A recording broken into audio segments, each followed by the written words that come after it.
Okay, and finally we get to channel 3, which is my favorite of the 3 channels, and it's the channel that I use the most.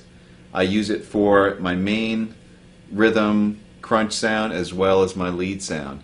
And the beautiful thing about the Mark V is that it does have the Mark IIc Plus sounds in there and the Mark IV sounds. I'm going to show it to you in the Mark IV mode.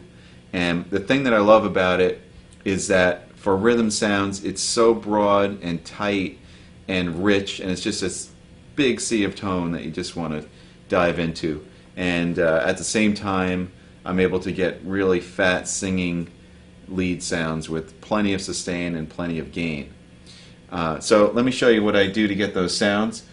Basically, with the Mark V, which is true to the Mark IVs and the Mark IIs if you've ever owned them, in order to get the tightest sound on the low end, what you need to do is turn the bass down a bit. And you can kind of find that point if you chug on a string and turn the bass knob. You can hear where it starts to flub, as I like to call it. It flubs out the low end. So get that to where it sounds tight. Do the same thing with the gain control. If you're going for that tight kind of immediate sound, experiment around 2 o'clock, 2:30, 3 o'clock might be a little much for a rhythm sound. But if you chug on a lower note while you're muting, you can really hear where it flubs out and then back it off from there. Treble gives you some nice added gain if you're up where I have it. And once again, the presence could be used to just blossom the top end and really open it up. Middle I like to keep below 12 o'clock because I don't like it to be honky in any way and too harsh. And then the thing I didn't talk about before is the EQ. Now the EQ is an essential part of shaping the sound in channel 3. Now what you're going to do, starting with the left, is you're going to roll in some of the bass that you took out over here. So it's a different sort of low end. It's still tight, but it makes the bottom just really full. So you take out any flubbiness with the bass control, you add in low end with the low fader over here. A similar thing, although it creeps up a little bit in the 240 range here. I like to boost this fader a little bit. The middle one, the 750, is one of the more powerful faders. I like to scoop it out. If you bring it up too much, it's going to go back to being a narrow sound, and it might get too honky sounding. So I like to scoop that, not all the way down. If you go all the way down, your sound disappears, but right around the line or above the line. And then the last two are important for bringing out the growl. You have to be careful because it is the upper mids and the highs, so if you pump them way up, your sound's going to get too harsh. You don't want that. But the 2200 fader is really good for bringing out just some of that upper mid distortion and gain. It really makes the guitar sit really well in a mix and when you're playing live with the band. And you can kind of polish it off with the last fader, you know, almost in a mastering sense. You know, use the last fader and the presence control as your mastering tools there to just get the very top end shimmer out of the guitar. And that is my philosophy. This is in the pentode mode. Once again, I like to open the whole amp up. 90 watts, pentode, Mark IV. Go for it. Enjoy.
Alright, so there you have it. I really enjoyed sharing my philosophies on tone and all of my settings. So get out there, get yourself a Mark V, and go for it. Have some fun. So until next time, keep practicing. Alright. Good. That's like my Body by Jake. Don't quit. Get her done. Yeah, get her done. That's my catchphrase. That's how it's done.